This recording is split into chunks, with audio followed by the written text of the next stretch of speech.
महाराज जी, आपके चरणों में कोटि कोटि प्रणाम। महाराज जी, मेरा प्रश्न है कि आप कहते हैं कि भक्ति को गुप्त रखना चाहिए, भजन में बाधा पड़ जाती है। गुरुदेव, मैं एक अब यहाँ काउंसलर हूँ। यहाँ एक विषय पहले पूरा समझ लोगे ना।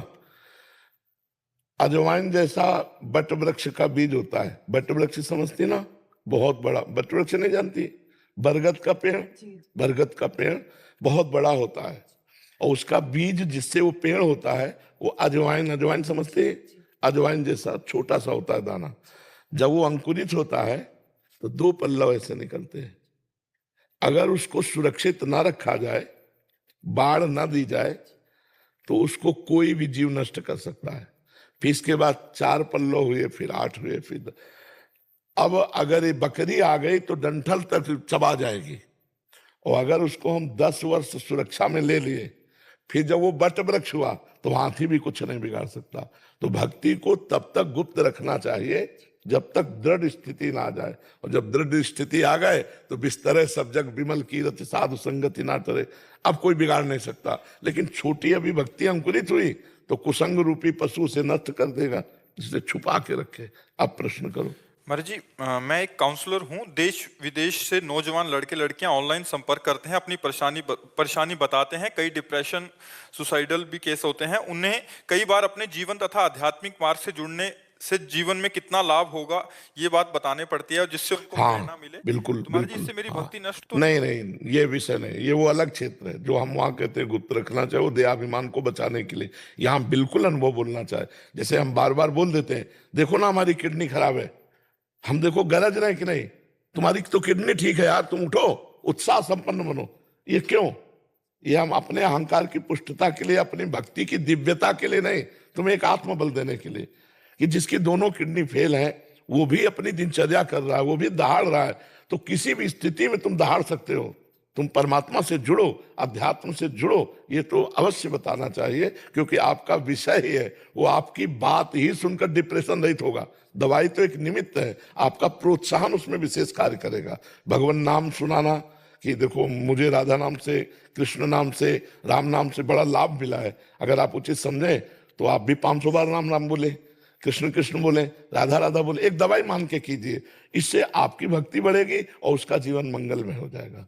वो बच्चे होते हैं जैसे 20 से 30 वर्ष के बीच में, और कभी भी सुबह 2 बजे, सुबह 4 बजे कभी भी फोन आ जाता है। मैं कभी अपना फोन बंद नहीं करती हूँ। ठीक है। तो जैसे होते हैं इस अवस्था में कि हम नहीं अब जीना चाहते, अब फिर उनको करके, और क्योंकि मैं भी अकेले रहती हूँ, शरीर के पिताजी नहीं है, तो मैं उनको बताती हूँ कि अकेले रहने से आप कमजोर नहीं हो। आप अगर भगवान का सहारा लोगे तो आप अकेले भी रह सकते हो और पूरे खुश रह सकते हो। बिल्कुल बिल्कुल बिल्कुल। और गलत संगति से अच्छा है कि अकेले रहो और भजन करो, तो एक बल मिलता है। नहीं, आप खूब खुल करके सब बातें कीजिए और अपनी भक्ति की और भी अनुभव संतों के उनको दीजिए, जिससे उनके हृदय में सकारात्मक भाव आने लगे।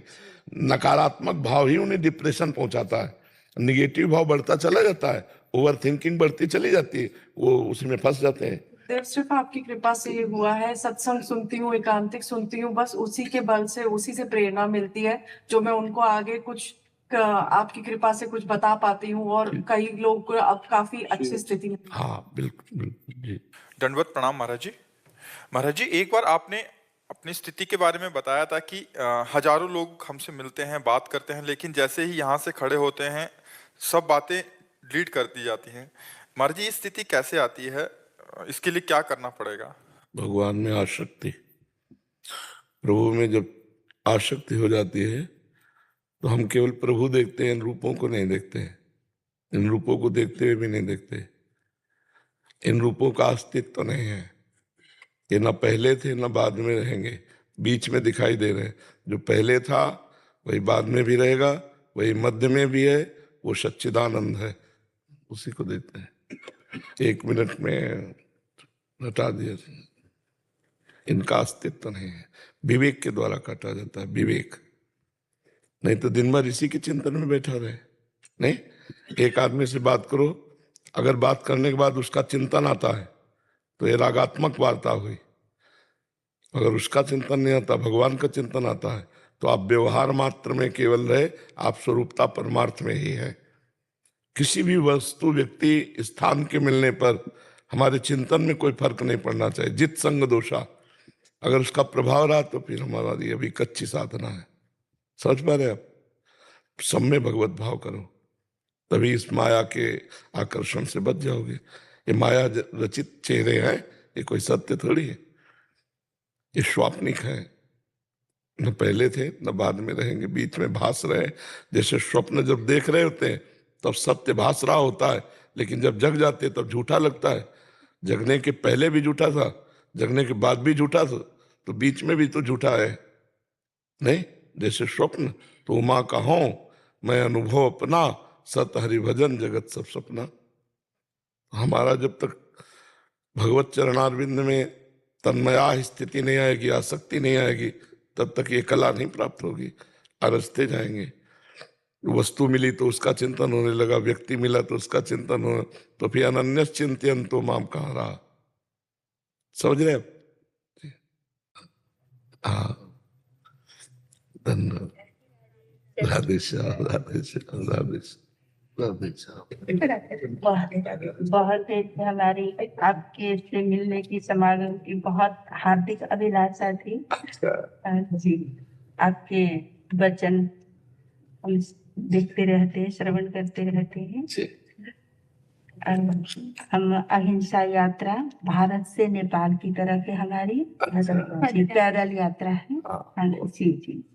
संत जन अपने चरणों से विश्व को पावन करते हुए विचरण करते रहते हैं।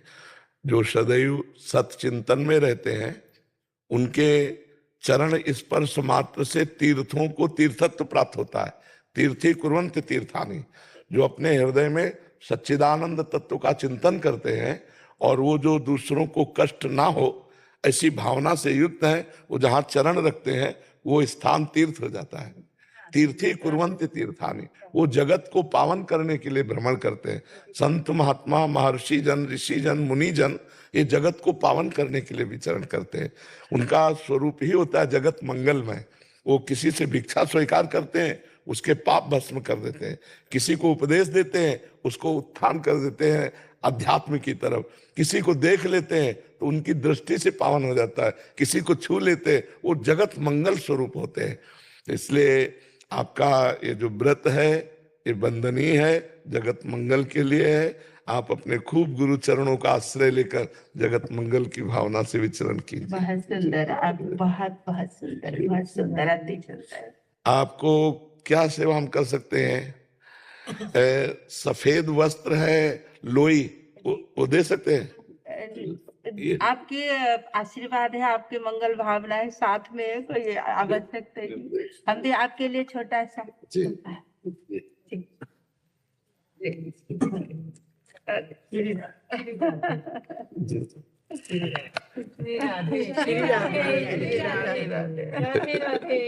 आप थोड़ा लेडीज से भिजवा दीजिए, हम टच नहीं करते। लेडीज ऐसे दे दीजिए, ऐसे।